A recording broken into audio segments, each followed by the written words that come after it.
Now today we will start FST 11 paper 1. Question number 1.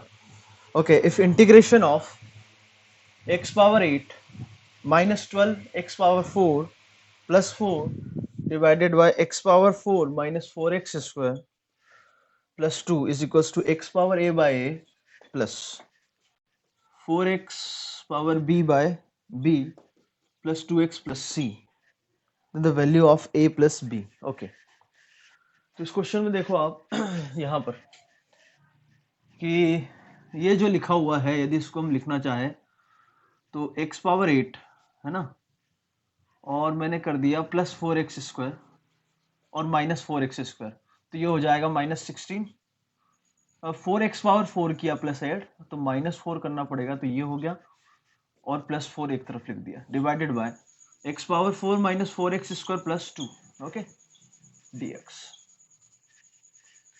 Now ये जो लिखा हुआ है, ये क्या लिखा हुआ है, x पावर 4 प्लस 2 का होल स्क्वायर,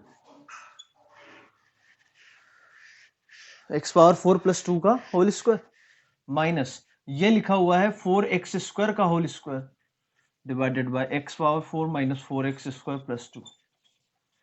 मतलब न्यूमरेटर को हम दो फैक्टर में ब्रेक कर रहे हैं। अब A square minus B square लगाएंगे तो x power 4 plus 2 minus 4x square, then x power 4 plus 2 plus 4x square divided by denominator लिखा हुआ है ये dx। ओके, नाउ ये जो है कंप्लीटली ये कैंसिल हो गया, बचा ये, इसका इंटीग्रेशन हम जानते हैं x power 5/5 plus 2x plus 4x cube by 3 plus कोई कांस्टेंट c की जगह कुछ ले ले हम, वहाँ पर c लिया है तो ठीक है। अब इसको यदि मैं कंपेयर करूं तो आपका ABC आ गया। आपसे जो पूछा गया था वो क्या पूछा गया था, a plus B.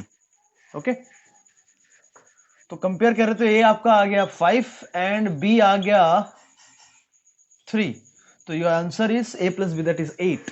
Okay, now next question, is the length of the common tangent to the, question number 2, length of the common tangent to the ellipse this 4x square plus 25y square is equals to 100 and x square plus y square is equals to 16. Intercept between the axes is L, then 3L square by 28। ये हमें find out करना है। Okay, is equals to, ठीक है भाई, तो दोनों का कॉमन टेंजेंट निकालना है। तो इलिप्स की इक्वेशन हम स्टैंडर्ड फॉर्म में लिखे तो ये हो जाएगा आपका 25 और ये हो जाएगा 4 इज इक्वल्स टू 1। ठीक है, पैरामेट्रिक फॉर्म में हम टेंजेंट की इक्वेशन लिख सकते हैं। इसके लिए क्या हो जाएगी, x cos theta by 5 plus y sin theta by 2 is equals to 1। अब कॉमन टेंजेंट है, मतलब इलिप्स के लिए जो टेंजेंट है आपका वही सर्कल के लिए भी है। ठीक है, तो पैरामेट्रिक फॉर्म में हमने इसके लिए इलिप्स के लिए टेंजेंट की इक्वेशन लिखी। अब ये यदि सर्कल को भी टेंजेंट है तो सेंटर से परपेंडिकुलर डिस्टेंस रेडियस के बराबर, तो 1 अपॉन में under root cos square theta upon में 5 स्क्वायर और साइन स्क्वायर थीटा अपॉन में 2 square that is 4 is equals to radius कितनी है, 4 के बराबर। अब इसको सॉल्व करें हम तो इधर आ जाएगा 16 1/16, इधर हो जाएगा कॉस स्क्वायर बाय 25, इधर हो जाएगा साइन स्क्वायर बाय 4। एलसीएम ले हम तो कितना हो जाएगा 25/4, 4 cos square plus 25 sine square. Okay, तो ये हो जाएगा 25/4 4 प्लस बचेगा 21 साइन स्क्वायर, इधर 4 आ गया तो 9/4 है ना, 9/4 कितना हो गया ये 21 साइन स्क्वायर, तो यहाँ से साइन स्क्वायर आपका आ गया कितना 3/28। तो कॉस स्क्वायर भी लिख सकते हैं, कॉस स्क्वायर कितना हो जाएगा आपका, कॉस स्क्वायर हो जाएगा 1 माइनस साइन स्क्वायर, तो 28 25/28। ओके, अब उसने जो एल पूछा है वो एल है इंटरसेप्ट इसका, तो इसका एक्स इंटरसेप्ट हो जाएगा वाई जीरो, तो 5/cos, 0 और y इंटरसेप्ट हो जाएगा x जीरो, तो 2/sin थीटा। ठीक है, तो एल आ गया अंडर रूट इसका स्क्वायर 25/cos² प्लस 25 ये 2/sin थीटा है ना, सॉरी, तो ये हो जाएगा 4/sin²। अब cos² sin² की वैल्यू हमें पता है, तो 25/cos² जो है 1/cos² 28/25 प्लस 4 1/sin² हो जाएगा 28/3। ओके, तो हमें एल स्क्वायर निकालना है, तो एल स्क्वायर हो जाएगा 28 कॉमन आ जाएगा, 25 कैंसिल हो गया, 28 कॉमन आया और बचेगा क्या 4/3, तो 7/3 बचेगा। ठीक है, अब इसको 28 से डिवाइड और 3 से मल्टीप्लाई कर दो, तो यहाँ से आ जाएगा 3l²/28 आपका हो जाएगा 7। So answer is 7। क्लियर है? ओके,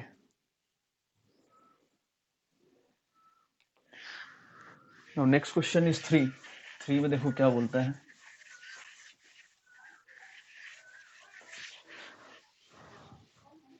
क्वेश्चन नंबर 3 है, if k is this then the value of 4k - 6 is equals to. Okay,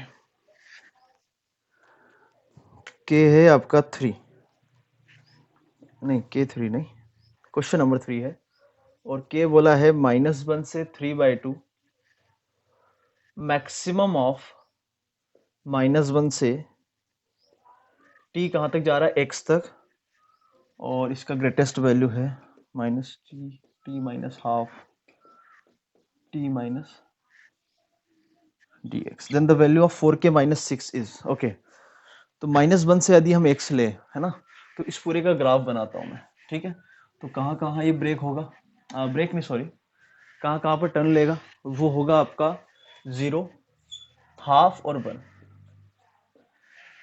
1 पर यदि मैं वैल्यू देखूँ तो 1 पर वैल्यू हो जाएगी ये 0, ये 1, ये हाफ, 1 - हाफ हाफ, तो पॉइंट हो गया 1, हाफ। ऐसे बनाते हैं। हाफ पर आप देखो तो 0, ये हाफ, तो हो गया 1, तो हाफ पर हो गया हाफ, 1। ठीक, 0 पर वैल्यू हम देखें तो 0, ये 1 और ये मॉड जो खुलेगा वो खुलेगा हाफ, तो माइनस माइनस हाफ, तो हो गया हाफ, तो 0, हाफ। ठीक है, अब हमें जो देखना है -1 से x जाना है, और x कहाँ तक जा रहा है 3/2 तक, तो -1 पर यदि इसकी हम वैल्यू देखें तो -1 पर वैल्यू हो जाएगी इसकी 1, 2, तो हो गया 3, और ये -1, तो मॉड में हो जाएगा -3/2, तो वैल्यू होगी 3/2, तो 3 - 3/2, तो 3/2 -1, 3/2। ठीक है, और इधर जाना है 3/2 तक, तो 3/2 पर जो वैल्यू आएगी, 3/2 पर जो वैल्यू आएगी वो आएगी ये 3/2, ये 3/2 - 1, तो हाफ, तो ये हो गया 2, और ये हो जाएगा 1, तो 3/2 पे हो गया 3/2, 1। अब इसको हम ज्वाइन करें तो आपका ये ग्राफ आ गया। मॉड्यूलस का ग्राफ इसी टाइप से हम ट्रेस करते हैं। ठीक है, तो मैं x कुछ भी लूं, -1 से x तक में गया तो आपको मैक्सिमम वैल्यू -1 पर ही मिल जा रही है, दैट इज 3/2, -1 पर ही मैक्सिमम वैल्यू मिल रही है। तो इस इंटीग्रेशन को आप यदि ब्रेक करना चाहते हो 0, हाफ, 1 पर, तो वो भी कर सकते हो। मतलब -1 से पहले 0 गए तो मैक्सिमम वैल्यू कहां मिल रही है आपको, -1 पर, तो 3/2 dx। फिर 0 से हाफ पर ब्रेक किया, तो क्योंकि x कहां तक जाएगा, हाफ तक, तो मैक्सिमम वैल्यू तो आपको -1 पे मिल रही है, तो वो भी 3/2। ठीक है, फिर उसके बाद हाफ से गए 1 तक, तो भी वैल्यू 3/2।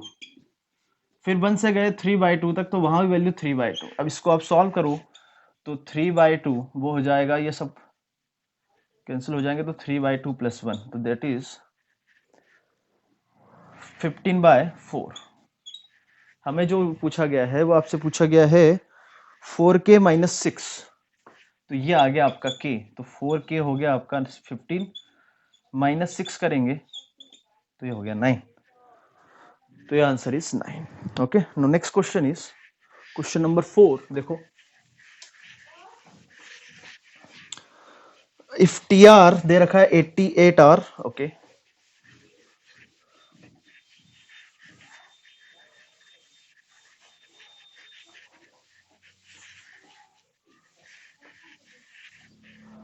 ओके, क्वेश्चन नंबर 4 में देखो, TR दे रखा है आपको 8R divided by 16R power 4 minus 8R square plus 1, then the value of 100 summation R1 से लेके infinite TR is equals to, okay, तो सबसे पहले तो डिनोमिनेटर के आप फैक्टर देख सकते हो, क्या होंगे, ये होगा 4R स्क्वायर माइनस 1 का होल स्क्वायर, ठीक, हमें ये निकालना है। अब इसके फिर से फैक्टर दिख रहा है, क्या दिख रहा है, 8R divided by 2R minus 1 into 2R plus 1 whole square. इसको ओपन करूं तो 4R square minus 4R plus 1, इसका square 4R square plus 1 plus 4R, दोनों का डिफरेंस ऊपर लिखा हुआ है, तो TR हो गया 1 बाय 2R माइनस 1 का होल स्क्वायर माइनस 1 अपॉन में 2R प्लस 1 का होल स्क्वायर, दोनों का डिफरेंस ऊपर लिखा हुआ है 8R, ठीक है। अब इसमें VR मेथड लगा दो, आप इसको VR मानो तो ये क्या लिखा हुआ है, VR प्लस 1, R की जगह R प्लस 1 देख लो, तो R हमें जो निकालना है वो निकालना है समेशन ऑफ, पहले TR निकाल लेते हैं, R1 से लेके इनफाइनाइट, तो R मैंने 1 रखा तो ये हो जाएगा V1 माइनस V2, ठीक है, फिर 2 रखा तो V2 minus V3 and so on infinite तक जा रहा है, तो ये इससे कैंसिल हो जाएगा, ये इससे, तो इनफाइनाइट तक जा रहा है तो सिर्फ बचेगा क्या, V1 बोले तो R की जगह 1 रख दो, कितना हो गया 1, तो ये पूरा समेशन बना गया, इसको 100 से मल्टीप्लाई करो तो answer is 100, simple. Okay, next question is 5, limit दे रखी है,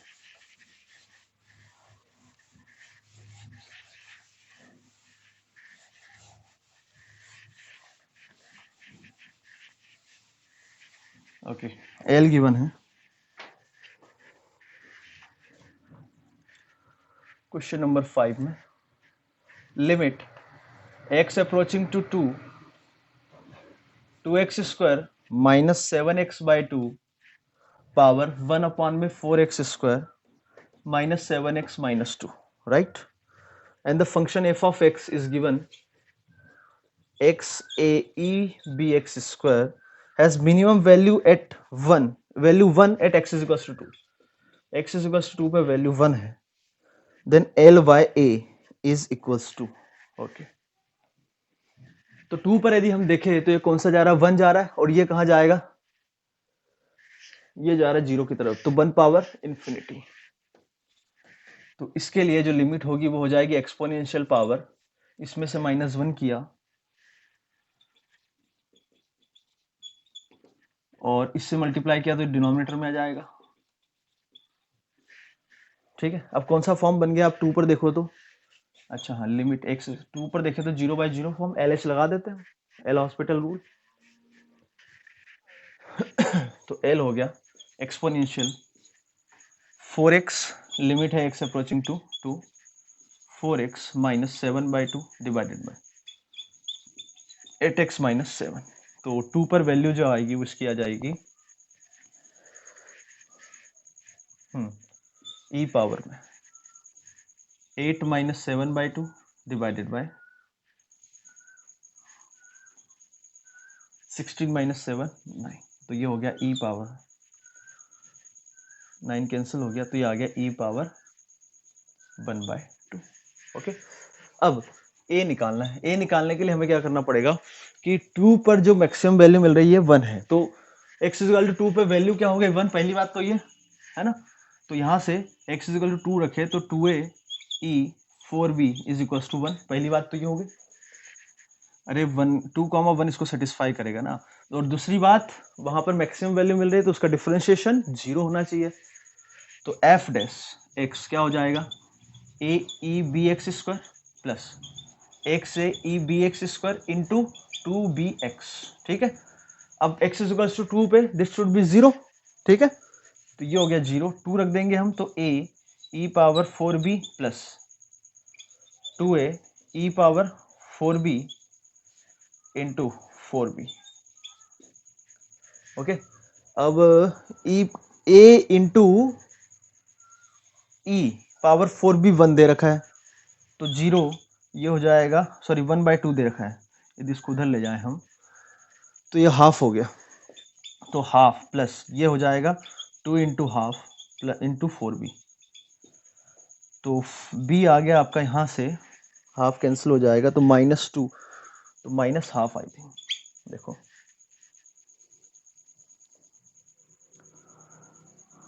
नहीं, माइनस वन बाई एट आएगा है ना।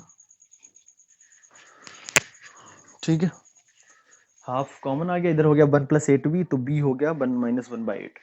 ओके, बी आपका आ गया तो ए आ गया यहाँ से, ए हो जाएगा E power minus one by eight रखा हमने है ना, तो हो गया ई पावर माइनस टू, तो हाफ के साथ E power one by two, तो ये ई आ गया। तो हमें क्या निकालना था, एल बाय ए, एल कितना निकला था E power one by two, और ए कितना आ गया half of E power one by two, ये कैंसिल हो गया, बचा क्या टू, तो ये answer is two, right. Now next question is question number 6, देखो। Okay, question number 6,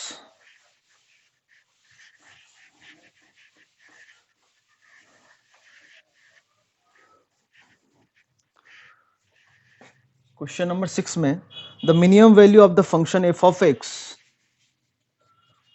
is equals to 5 plus x power n divided by 5 plus x power n, where n belongs to 0 to 1,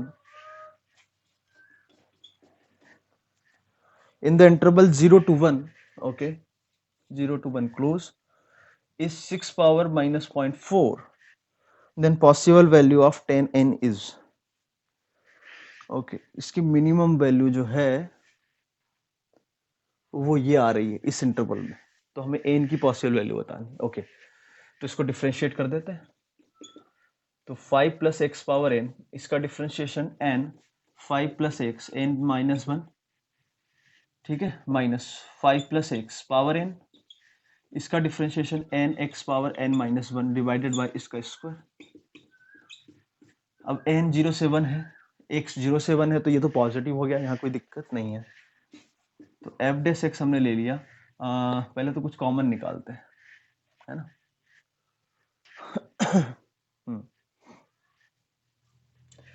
तो क्या common आ रहा है, 5 plus X power n common आ रहा है, ठीक, अंदर जो बचेगा, और डिनोमिनेटर में क्या कॉमन आ रहा है, 5 प्लस एक्स पावर n का स्क्वायर,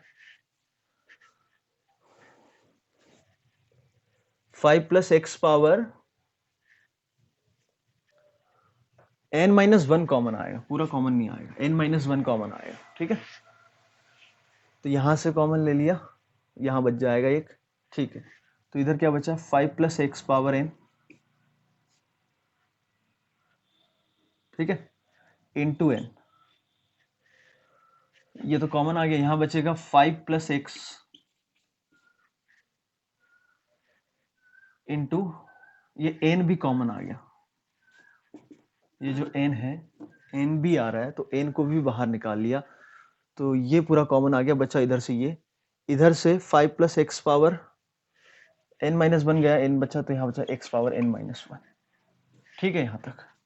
तो f डेस x आपका हो गया n times 5 plus X power n minus one divided by 5 plus X power n whole square, और यहाँ से यदि हम देखें तो 5 कॉमन आके बच जाएगा 1 minus x power n minus one, ठीक है, और x पावर n और इधर से x पावर n माइनस बनेगा, कैंसिल हो गया, ये बचा आपका।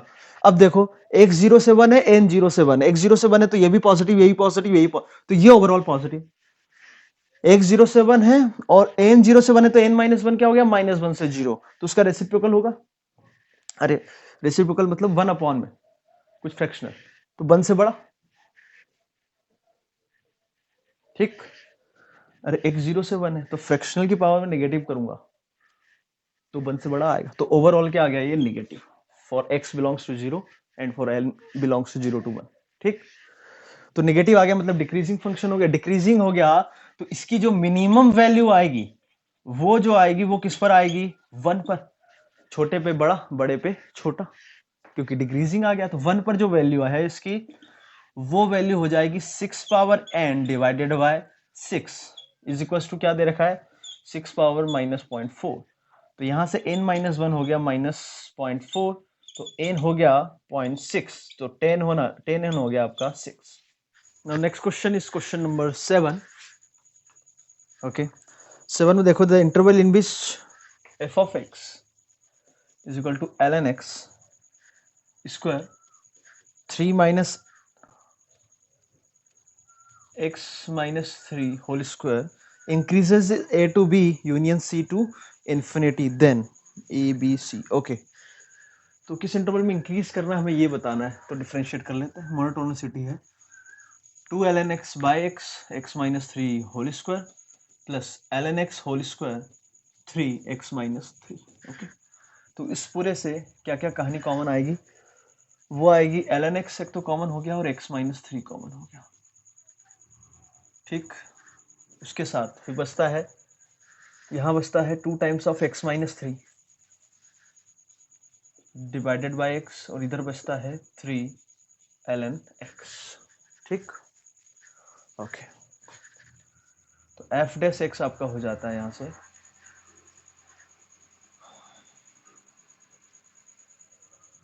एक मिनट, ये जो डिफरेंशिएशन किया है वो होगा 2x minus 3, तो उस पूरे से 2 भी कॉमन आ जाएगा। ओके, तो यहाँ बचेगा 1 1, ये बचेगा, ठीक है। तो 2 ln x x minus 3 into 1 minus 3 by x plus ln x। Okay, ये 0 पर, अच्छा डोमेन क्या है इसकी, x ग्रेटर देन 0, उसी में बात करेंगे हम। तो ये कहाँ 0 हो रहा है, x इज इक्वल्स टू 1 पर, ये कहाँ 0 हो रहा है 3 पर, ठीक है। ये कहाँ 0 होगा हम बता सकते हैं क्या, बिल्कुल बता सकते हैं। कैसे, इसको कुछ हम नया मान लिए g, तो g डैश यदि मैं निकालूं तो क्या आएगा 3/x स्क्वायर प्लस 1/x। अब इसको देखो, x यदि ग्रेटर देन 0 है तो ये हमेशा पॉजिटिव है, मतलब इंक्रीजिंग है, अरे इंक्रीजिंग है ना ये। तो 1 पर वैल्यू क्या दे रहा है ये निगेटिव, 3 पर वैल्यू क्या दे रहा है पॉजिटिव, तो इसका एक ना एक रूट 1 से 3 के बीच में होगा।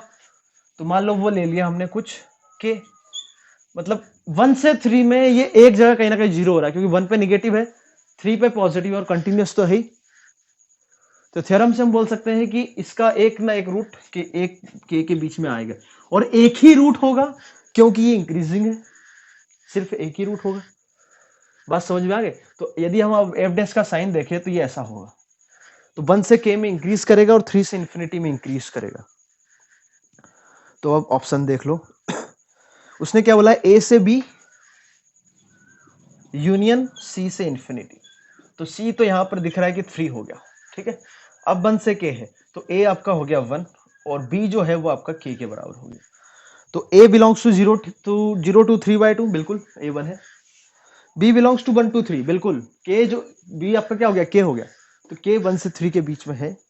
c 3, b1 गलत हो गया, तो answer is 1 to 3। Clear. Now question number 8 में देखो क्या बोला है इसने, if 26 factorial is equals to 360 power alpha I, where alpha I belongs to natural number, alpha is the maximum possible exponent for which given equality holds, then the correct options is are I is divisible by 12, I की divisibility बतानी है हमें, है ना, ठीक है। तो सबसे पहले तो 360 में यदि हम देखें तो एक्सपोनेंट क्या क्या होंगे, ये पहले तो 9 से जा रहा है तो बचेगा 40, फिर 8 से जाएगा, फिर 5 से जाएगा, तो 360 यदि हम देखें तो वो बनेगा आपका 2 power 3, 3 power 2 and 5 power 1। Okay, तो 26 फैक्टोरियल में यदि हम 2 का एक्सपोनेंट देखें तो 26 में यदि 2 का एक्सपोनेंट, तो इसको 2 से डिवाइड करेंगे तो 26/2 13, उसका बॉक्स 13, फिर 13/4, अरे समझ में आता है ना भाई, ऐसे निकालते हैं हम, जो नंबर है n डिवाइडेड बाय जो प्राइम नंबर है उसका एक्सपोनेंट निकालना, तो उसका बॉक्स, फिर p पावर 1, फिर p पावर 2। समझ में आ रहा है? तो 13 प्लस 6 19, फिर 6/2 तो कितना हो जाएगा 3, तो 19 प्लस 3 22, फिर 3/2 1, तो कितना हो गया 23। तो 2 का एक्सपोनेंट आएगा 23। 3 की बात करें तो 26/3 8, फिर 8/3 2, तो 8 प्लस 2 दैट इज 10, तो 3 का एक्सपोनेंट आ जाएगा 10। 5 का देखें तो 26/5, तो 5, 5/5 1, तो 5 प्लस 1 6, तो 5 का एक्सपोनेंट आ गया 6। कोई समस्या? तो इसमें ये है ना।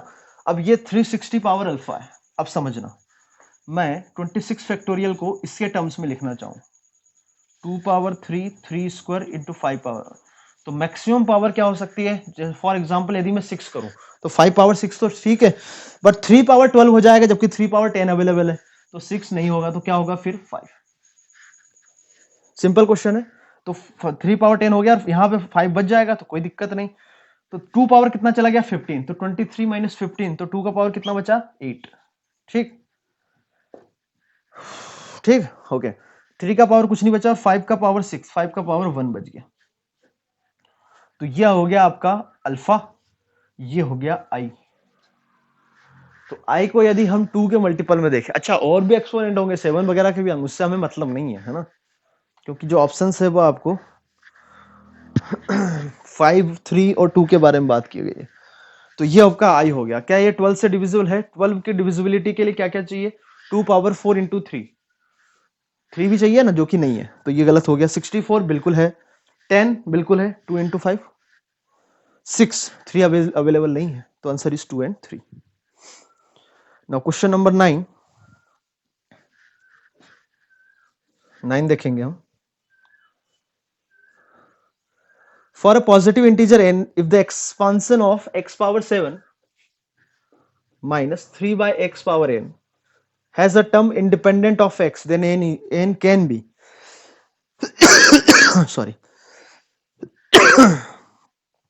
ओके, इसमें जो टर्म है वो इंडिपेंडेंट ऑफ x होनी चाहिए। ओके, इंडिपेंडेंट ऑफ, हाँ, तो इसका जो जनरल टर्म है वो हम लिख सकते हैं N C R X power 7 power n minus R और -3/x पावर r। तो N C are -3 power r, और x की पावर यदि हम देखें तो 7n -7r और x पावर -r। ठीक ठीक है। तो ये आपका होना चाहिए 0 यदि टर्म इंडिपेंडेंट है, तो 7n -8r should be 0। So r हो गया 7n/8, और r आपका होल नंबर होता है ना, तो n जो भी है वो आपका 8 का मल्टीपल होना चाहिए। क्लियर? तो 8 का मल्टीपल कौन सा है? 1 3 और ऑप्शन 4। ठीक। Now next question is question number 10। A vector d is equally inclined to the vectors a vector that is I cap minus j cap plus k cap, b vector 2i cap plus j cap, and c vector 3j cap minus 2k cap.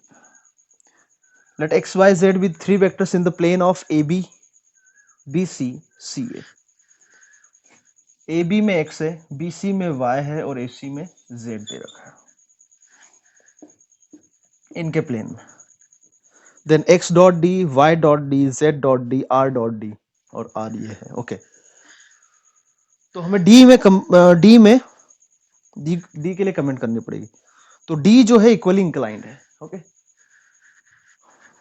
ठीक है। तो D यदि आपका equally inclined है, तो सबसे पहले तो मैं बॉक्स एबीसी चेक करने जा रहा हूं। ये क्यों चेक करने जा रहे हैं? क्योंकि यहां से आपको कहानियां क्लियर हो जाएगी। 1 - 1 1, 2 1 0 0 3 -2। इसका आप डिटर्मिनेंट निकालो तो ये हो जाएगा -2 -1 के साथ +4 और 1 के साथ 6 +4 -4। Okay, so this is zero, box ABC zero, इसका मतलब जो एबीसी है आपके वो कोप्लेनर वेक्टर्स है, मतलब एक ही प्लेन में आ रहा है, समझना, तीनों वेक्टर एक ही प्लेन में आ रहे हैं, ठीक है। अब हमें तो जो डी वेक्टर चाहिए वो तीनों के इक्वली इंक्लाइन है, तो वो तभी पॉसिबल होगा जब वो वेक्टर इस प्लेन के परपेंडिकुलर। आई बात समझ में नहीं है?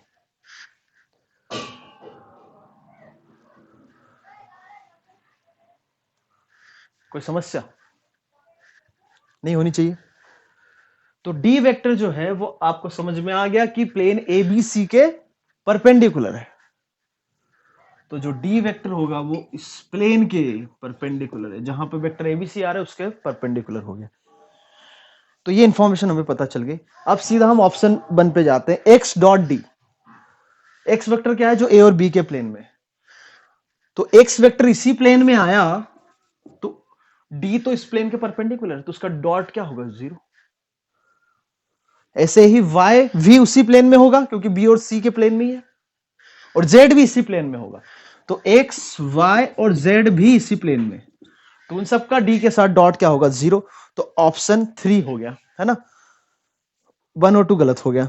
ऑप्शन 4 देखते हैं, R dot D 0 where R is lambda X plus mu Y plus B Z. Okay, R vector को लिखा हुआ है एक्स वाई जेड के टर्म्स में, और एक्स वाई जेड इसी प्लेन में है, तो उनका यदि लिनियर कॉम्बिनेशन में लिख रहा हूं मैं, तो वो जो आर वेक्टर आएगा वो भी इसी प्लेन में आएगा। क्या ये बात समझ में आती है? आना चाहिए। बस यदि 3 नॉन कोप्लेनर वेक्टर्स है तो चौथा वेक्टर हम उनके टर्म्स में लिख सकते हैं। बात समझ में आ गई? यदि कोप्लेनर हो गए उनके टर्म्स में लिखोगे तो उसी प्लेन में वेक्टर आएगा। तो आर वेक्टर इसी प्लेन में है, तो आर डॉट डी 0, क्योंकि डी उस प्लेन के परपेंडिकुलर वेक्टर है। Now next question is 11। Okay, 11 में हम देखें A B C are 3 distinct points on mod Z is equal to 1, मतलब सेंटर जिसका ओरिजिन है रेडियस 1 है। ओके, उस सर्कल में पॉइंट ए बी सी आ रहा है। आगे बोला गया है देन करेक्ट स्टेटमेंट, तो Z1 और Z2 के बारे में हमें आइडिया देना है।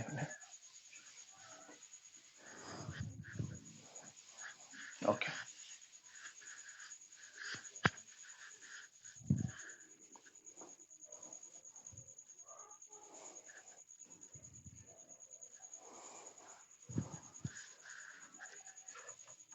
ओके, क्वेश्चन नंबर 11 में 3 distinct points on mod Z, तो इस सर्कल पे तीनों पॉइंट्स आ रहे हैं और इस सर्कल की इक्वेशन है, ठीक है, मॉड Z1, तो ए पॉइंट भी इसी पे आ रहा है, बी भी इसी पर आ रहा है और सी भी आ रहा है, तो मॉड ए मतलब उसका जो पॉइंट है ये 1 होना चाहिए, मॉड Z2 भी 1 होना चाहिए, और Z1 cos alpha plus Z2 sin alpha that should also be 1।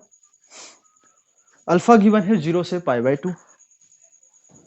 Okay, यदि ऐसा है तो यहां से मैं स्क्वायरिंग करूं बोथ साइड, तो इसकी स्क्वायरिंग करने आपको आनी चाहिए, मॉड Z1 प्लस Z2 का जैसे मॉड करते हैं, तो मॉड Z1 का square cos square alpha plus इसका स्क्वायर साइन स्क्वायर अल्फा, ठीक है, प्लस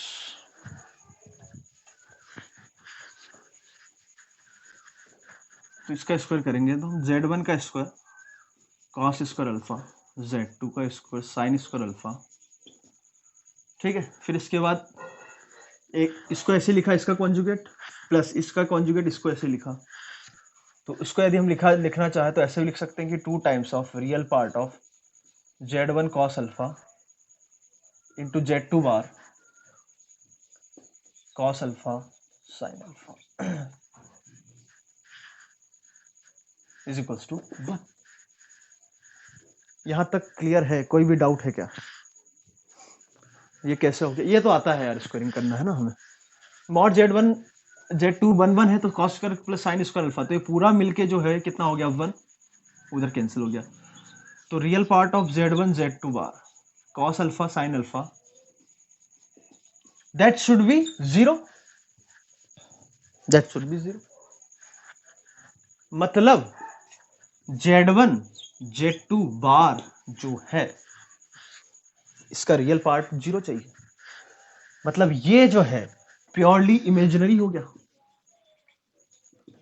अरे समझ में है क्या? अरे किसी कॉम्प्लेक्स का रियल पार्ट यदि 0 है तो कॉम्प्लेक्स नंबर क्या हो गया? Purely imaginary. बोलो तो यहां क्या आएगा? Plus minus iota. मतलब Z1 Z2 बार जो है प्लस माइनस आयोटा होना चाहिए। और इसमें मॉडुलस 1 ही होगा, कारण क्योंकि मॉड Z1 मॉड Z2 1 1 है। अब इसका मॉडुलस 1 है तो Z2 से मैं मल्टीप्लाई डिवाइड करूं तो Z2 बार Z2 अपॉन में Z2 is equal two plus minus iota. इसका मैग्नीट्यूड 1 ही लेना था हमें, और कुछ मत लेना, क्योंकि इसका मैग्नीट्यूड 1 है। ठीक, यहां से तो Z2 बार Z2 क्या हो गया? मॉड Z2 का स्क्वायर दैट इज 1, तो Z1 बाय Z2 हो गया आपका प्लस माइनस आयोटा। तो Z1 हो गया Z2 आयोटा और Z2 माइनस आयोटा। ठीक, now next question is question number 12। 12 में क्या बोला है? Let PM be the perpendicular from the point 1,2 1,2,3 on the XY plane. Okay. If OP makes an angle theta with the positive direction of Z axis and OM makes an angle phi with the positive direction of X axis, O is the origin, then tan theta. Okay, phi और theta में हमें relation निकालना है। ठीक है, P से perpendicular डाला आपने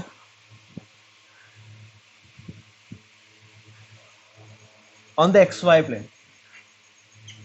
यदि XY प्लेन है तो वहां पर Z क्या होगा? 0। तो एम का जो कोऑर्डिनेट है वो आपका हो जाएगा 1, 2, Z0। तो PM वेक्टर तो हमें पता चल गया क्या होगा? 3k।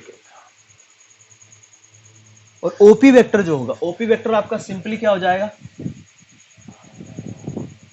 IK plus 2JK plus 3KK। जो क्वेश्चन बोलता जा रहा है करते जाओ। Makes an angle theta with the positive direction of Z axis.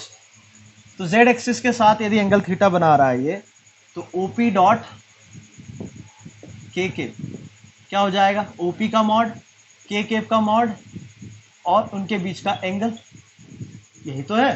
तो OP डॉट K कितना हो गया? 3। इसका मैग्नीट्यूड 9 अंडर रूट 14, ये 1, ये कॉस थीटा।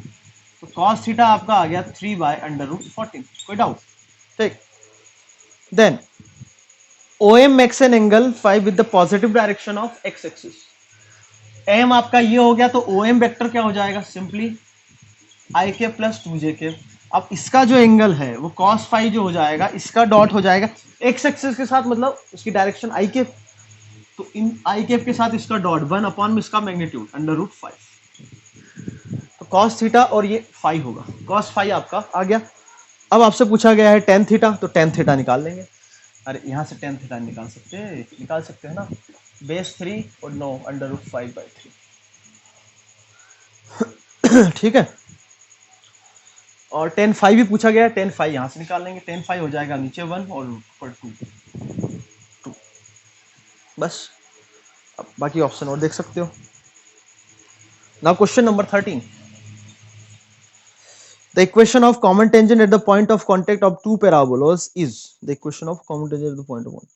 Okay, दो पैराबोला आपको गिवन है, y square is equal to x और दूसरा है 5x plus 2y is equal to 1 plus 2x square. इस कॉमन टेंजेंट चाहिए, या तो दो तरीके हैं इसके कॉमन टेंजेंट की, इसके टेंजेंट की इक्वेशन लिखो, इसके टेंजेंट की इक्वेशन लिखो, दोनों को कंपेयर कर दो स्लोप फॉर्म में, जिस फॉर्म में लिखना चाहो। एक तो ये हो गया, या दूसरा तरीका x को उठा के आप यहाँ रख दो, तो 5y square plus 2y 1 plus 2y power 4।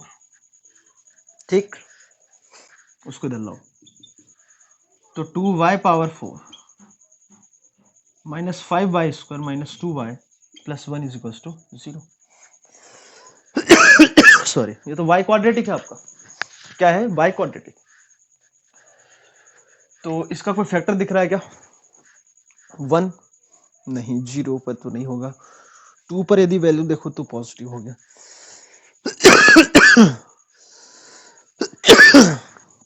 -1 ये हो जाएगा -3, ये +3, तो y+1 इसका एक फैक्टर है। y+1 फैक्टर है तो ये हो गया 2y, क्यों डायरेक्ट मल्टीप्लीकेशन आता है हमें।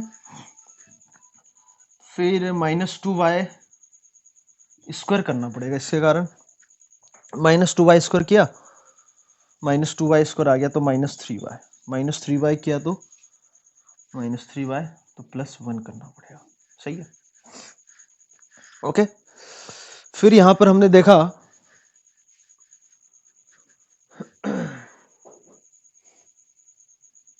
फिर -1 इसको सेटिस्फाई कर रहा है, तो यहां से y+1 का होल स्क्वायर कॉमन आ गया है ना, बचेगा क्या, y+1 कॉमन लेने के बाद तो बचेगा वो 2y स्क्वायर, है ना, y+1 से तो 2y क्यूब हो गया, फिर +2y स्क्वायर तो -4y स्क्वायर, अब -4y हो गया, फिर +1 करना होगा। अब इसके जो दो रूट आएंगे वो इक्वल आ रहे क्या, नहीं आएंगे, है ना, तो इसका रिपीटेड रूट है y+1, मतलब जो दोनों टच करेंगे वो आपके पैराबोलास मान लो कुछ ऐसे हैं, तो जो टच करेगा वहां पे y कोऑर्डिनेट -1 होगा, क्योंकि रिपीटेड रूट आ रहा है, तो y-1 हो गया, तो x हो गया ऊपर। किसी में भी रख दो आप, दोनों को सेटिस्फाई कर रहा है ना, वहां रख दिया हमने।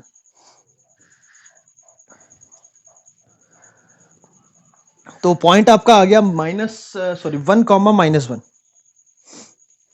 अब 1 पे टेंजेंट की इक्वेशन यहीं से लिख ले, हम क्या लिख लेंगे, y into -1 x plus x1/2, इसको सॉल्व कर लो तो x + 2y + 1, sorry. Question number 15, the vertices of right angle triangle lies on a rectangular hyperbola xy = 9. The angle between the tangent at the right angle vertex and the hypotenuse of the triangle is this, then the alpha is alpha π/12. Okay, देखो क्या बोला इसने, rectangle और hyperbola है आपके पास, xy = 9 और alpha π/12 है, alpha निकालना है। ये क्या बोला गया है कि ट्रायंगल बनाओ इस पे, तो इसको बोल दिया वर्टेक्स ए बी सी, ये 90 डिग्री है, तो यहाँ पर जो टेंजेंट ड्रॉ करेंगे आप, ठीक है, ए पर, और बीसी का जो एंगल है ना, उस एंगल को बोला गया है अल्फा π/12, तो अल्फा निकालना है हमें, ठीक है, ओके। तो पैरामीटर से जाएंगे हम, तो C T comma c/t that is 3t1 comma 3/t2, ये पॉइंट हो गया इस पे, ये हो जाएगा 3t2 कॉमा 3/t2, ये सी हो जाएगा 3t3 कॉमा 3/t3, ओके। और ए बी और ए सी परपेंडिकुलर है, डायग्राम से आपको क्लियर है वो, ओके। तो x y is equals to 9, ठीक है, तो सबसे पहले तो टेंजेंट का स्लोप हम निकाल सकते हैं, x y dash plus y is equals to 0, तो वाई डेस हो गया -y/x, तो किसी भी पॉइंट पे यदि हम टेंजेंट का स्लोप देखें तो वो क्या हो जाएगा, वाई डेस हो जाएगा माइनस, जैसे हम 3/ti अपॉन में 3ti, तो -1/ti², मतलब किसी भी पॉइंट पे, तो हमें ए पर जो टेंजेंट का स्लोप है वो हो जाएगा 1/t1 का स्क्वायर, ये हमें पता चल गया किस पर, स्लोप ए पर, या ऐसे बोले हम स्लोप ऑफ ए, टेंजेंट का स्लोप, ठीक है, अरे ठीक है। अब BC का स्लोप क्या हो जाएगा, स्लोप ऑफ BC हम देख सकते हैं क्या हो जाएगा, 3/t2 माइनस 3/t3 अपॉन में 3t2 माइनस 3t3, 3 कॉमन आगे कैंसिल हो गया, एलसीएम लिया तो ये बचेगा -1/t2 t3, ओके। और slope of AB into slope of AC, ये कितना होगा -1, क्योंकि परपेंडिकुलर है, तो इसका जो स्लोप है ए बी का स्लोप वो ऐसे ही आएगा, उस पैरामीटर चेंज कर दो, क्या हो जाएगा पैरामीटर T1 और T2, तो -1/T1 T2 into slope of AC हो जाएगा T1 और T3, -1/T1 T3 is equals to -1, तो यहां से जो निकल के आ रहा है आपका T2, AC में T1 और T3 यूज होगा, इधर T1, तो 1/T1 स्क्वायर जो है, या फिर T1 स्क्वायर आप बोलो, तो T1 स्क्वायर जो है वो निकल के आपका आ गया,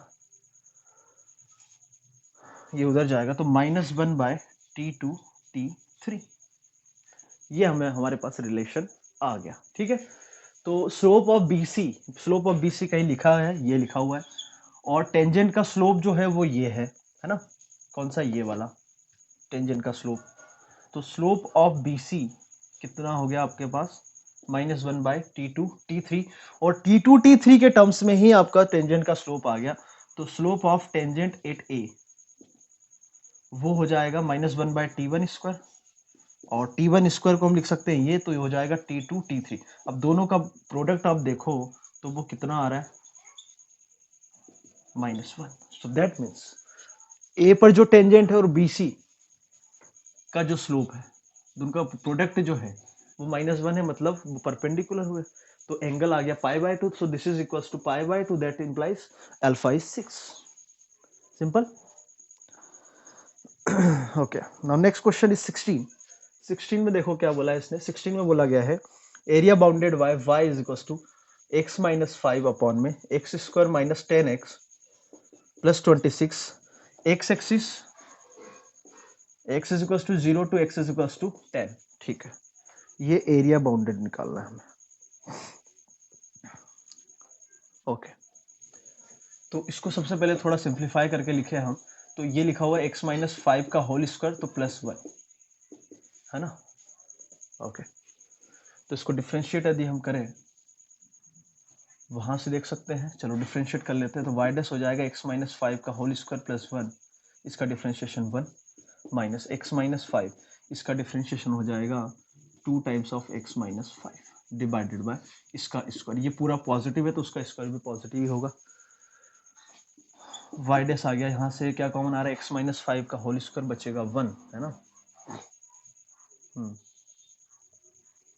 तो 1 माइनस x - 5 का होल स्क्वायर डिवाइडेड बाय ये पूरी कहानी, इसके फैक्टर आ जाएंगे y डैश 1 माइनस x - 5, दूसरा आ जाएगा 1 plus x - 5 divided by square.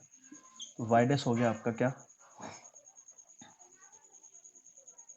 x - 6 और x - 4,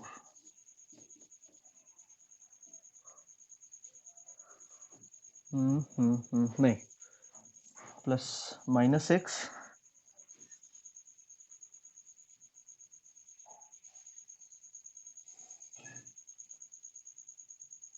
हमें 0 से 10 देखना है ना। सो ये x - 5 का स्क्वायर +1, इसका डिफरेंशिएशन ये हो गया, फिर ये हो गया 2 टाइम्स ऑफ x - 5 का होल स्क्वायर, तो एक कैंसिल हो गया, तो ये आया, फिर a माइनस बी, तो -x + 6 माइनस कॉमन ले लिया, ठीक है, और इधर बचेगा x - 4। ठीक है, तो इसका यदि हम ग्राफ देखें तो 4 6, ठीक है, 0, तो 6 के आगे निगेटिव मतलब डिक्रीज करेगा, तो 6 पर जो वैल्यू आएगी, 6 पर वैल्यू कितनी है इसकी,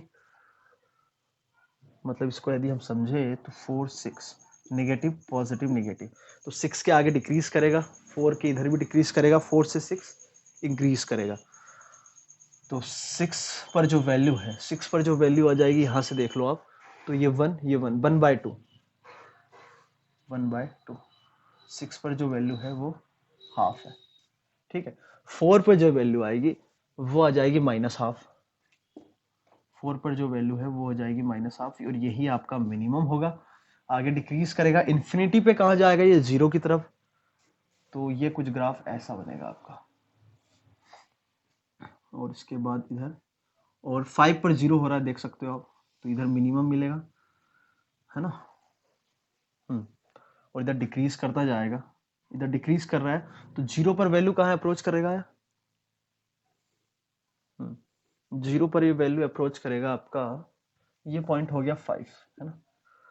0 पर वैल्यू इसकी निगेटिव है, दैट इज इक्वल्स टू यहाँ कहीं जाएगा, निगेटिव जाएगा तो, है ना। ऐसे जाएगा, और वैसे ये डिक्रीज कर रहा है तो ग्राफ हम बोल सकते हैं ऐसा है। ये आपकी एक्स एक्सिस है। क्या ये बात समझ में आ गई? आ गई, ठीक।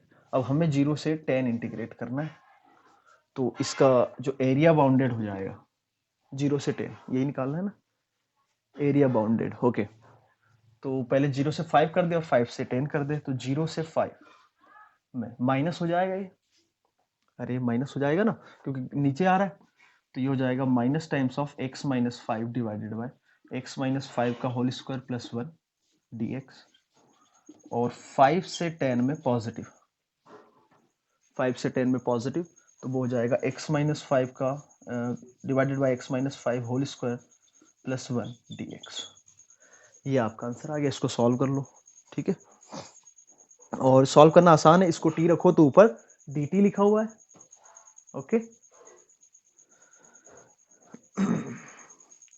अरे समझ में आया नहीं आया भाई? देखो चलो देख लो, माइनस इसको मैं यदि t रखूँ x minus two x two minus d t by 2, तो ये हो जाएगा ln x माइनस 5 का whole square plus 1 divided by 2, 0 से 5, प्लस ये हो जाएगा इसका भी वही ln x माइनस 5 का होल स्क्वायर प्लस 1 बाई 2, है ना, और ये हो जाएगा 5 से 10।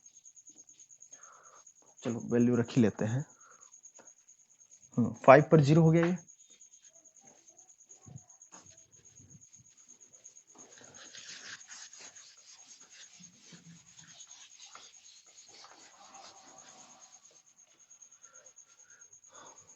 तो माइनस 5 पर 0, तो 0 माइनस 0 पर जो वैल्यू आएगी वो आएगी 25 और 26 ln 26 y 2, ओके, प्लस 10 पर सेम 26 ln 26 बाय 2, 5 पर 0, तो ये वैल्यू हो गई, एरिया आ गया आपका बाउंड्री, माइनस माइनस प्लस, तो ln 26 सिंपली, ठीक।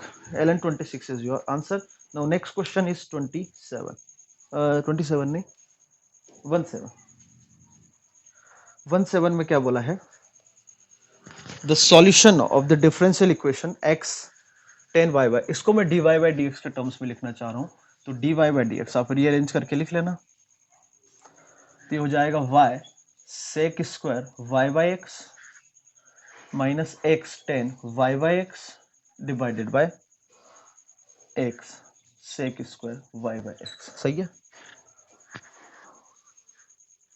Satisfying the initial condition y of 1 is pi by 4. Okay, then solution. Okay, तो ये जो है, अब इसको मैं x से डिवाइड कर दूं ऊपर और नीचे, तो ये y बाई एक्स, ये 1 ये 1, समझ में आ रहा है, तो यहाँ बचेगा y by x, homogeneous equation है, तो इसका सॉल्यूशन हम डायरेक्ट लिख सकते हैं, या फिर अब y को vx रख के कर सकते हो, या फिर डायरेक्ट हम जानते हैं क्या होता है dv अपॉन में ये जो एक्सप्रेशन बनेगा v में, इसको f ऑफ x मानो, तो y बाई एक्स को आप v रख रहे हो, तो f of v minus v dx by x, यही होता है इसका सॉल्यूशन। अरे समझते हो कि नहीं समझते हो? यहाँ पर f ऑफ v मतलब y बाई एक्स को आप v रख रहे हो, तो पूरी कहानी v में आ जाएगी, तो हो जाएगा v sec square v minus, ये डायरेक्ट आपको बोला भी गया है, ऐसे याद भी रखना है, इससे कैलकुलेशन बड़ा फास्ट हो जाता है। उस समय तो बताते हैं तो आपको लगता है अरे इससे क्या होगा, कर लेंगे हम। अब इस क्वेश्चन में आप देख सकते हो, यदि आपको ये पता है तो बहुत ही सिंपल कैलकुलेशन हो गया, आप आगे इस टाइम को आगे यूटिलाइज कर सकते हो नेक्स्ट क्वेश्चंस में।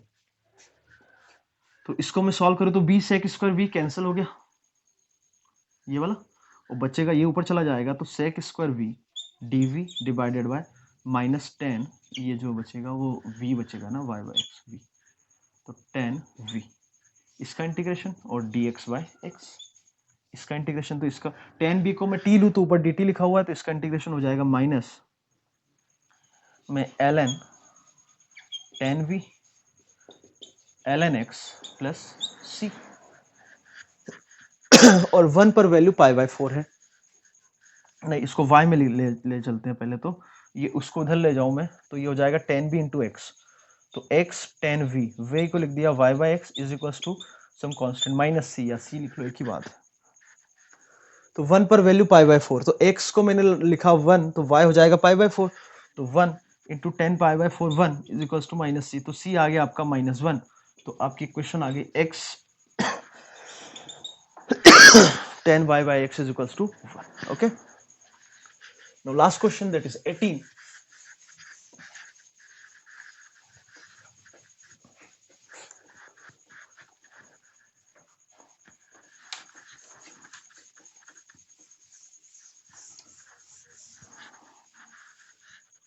Okay. 18 में देखो क्या है।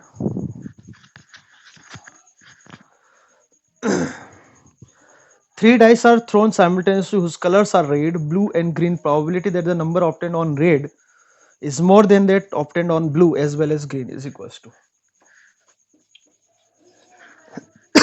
sorry,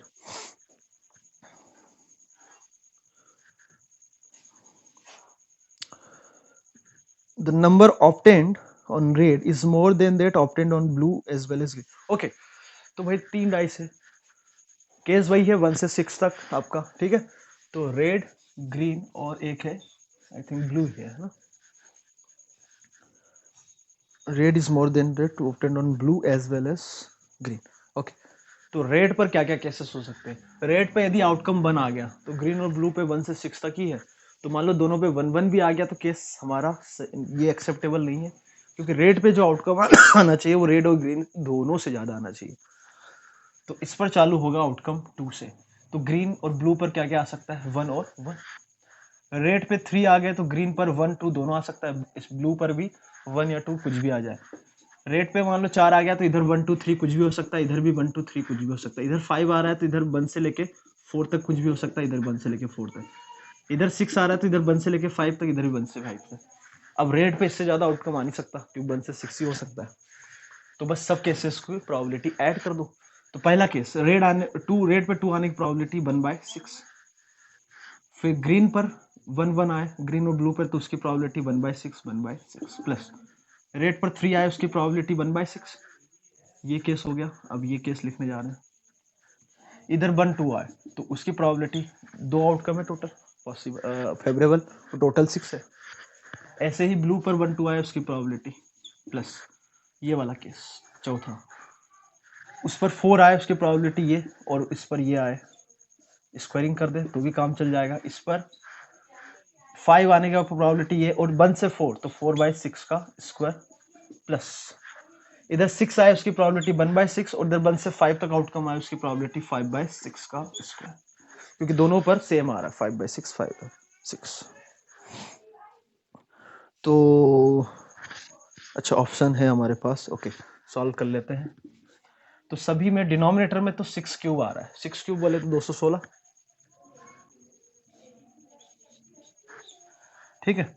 अब इधर बचेगा न्यूमरेटर में 1, इधर बचेगा 4 9 16 और 25। समेशन ऑफ एन स्क्वायर भी है, वैसे भी कर सकते हो या फिर ऐसे कर लो आप, 50 55/216। This is your answer. Okay, hope you understood all this questions. Okay.